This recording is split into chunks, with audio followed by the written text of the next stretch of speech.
একটি গুরুত্বপূর্ণ ইনফরমেশন আমাদের বাংলাদেশের মানুষের জন্য শেয়ার করছি। আসলে একটা সময় চিন্তা করতাম মিডল ইস্ট মানে আসলে মানুষ লেবার ক্যাটাগরি আসে বা পরিশ্রম করে, যে কনস্ট্রাকশন বা আদার যে পরিশ্রমের রুট লেভেলের কাজ আছে সেই কাজের জন্যই মনে হয় মিডল ইস্ট। আসলে বাস্তবতা ডিফারেন্ট, এটা অনেকেরই কাজে লাগবে ইনফরমেশনটি। কেন বাস্তবতা ডিফারেন্ট?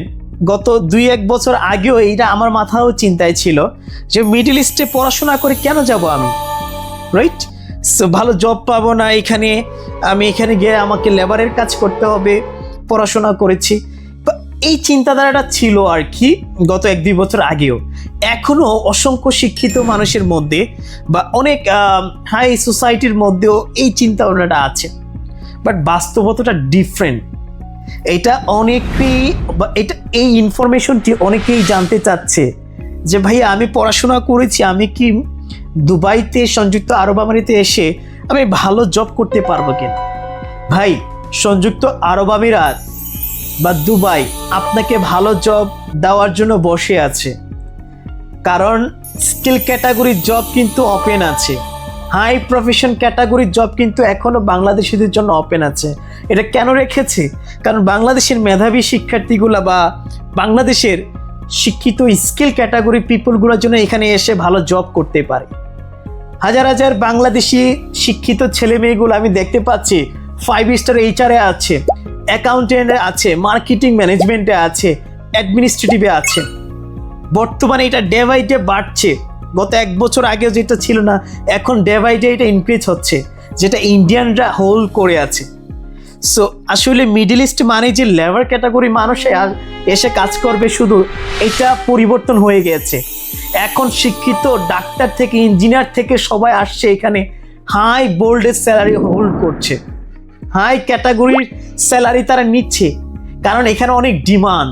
শিক্ষিত মানুষের, স্কিল ক্যাটাগরি পিপলদের অনেক ডিমান্ড, ট্রাস্ট মি।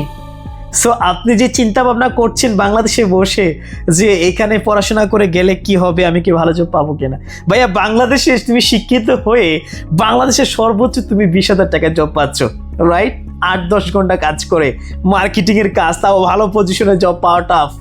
অথচ তুমি এই দেশে তোমার একটা ভালো সার্টিফিকেট নিয়ে, ভালো একটা স্কিল নিয়ে যদি আসতে পারো, trust me, you can't think so about that segment.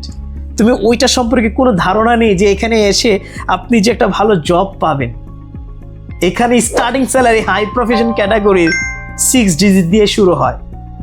আপনি ধরে নিতে পারেন সর্বনিম্ন 70 থেকে শুরু হবে, 1 লাখ দিয়ে শুরু হবে, মানে 70 থেকে 1 লাখ স্টার্টিং স্যালারি দিয়ে শুরু হয়। Can you imagine? বাংলাদেশে এটা আপনি কখনোই কল্পনা করতে পারবেন না।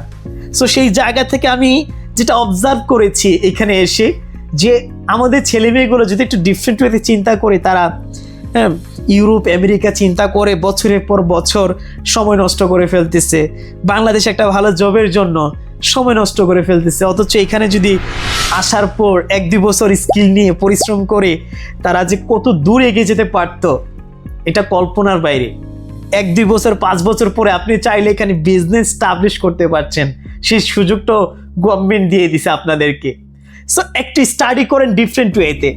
আমি আসছি বিদায় আপনাদেরকে এই বিষয়গুলো শেয়ার করতে পারছি।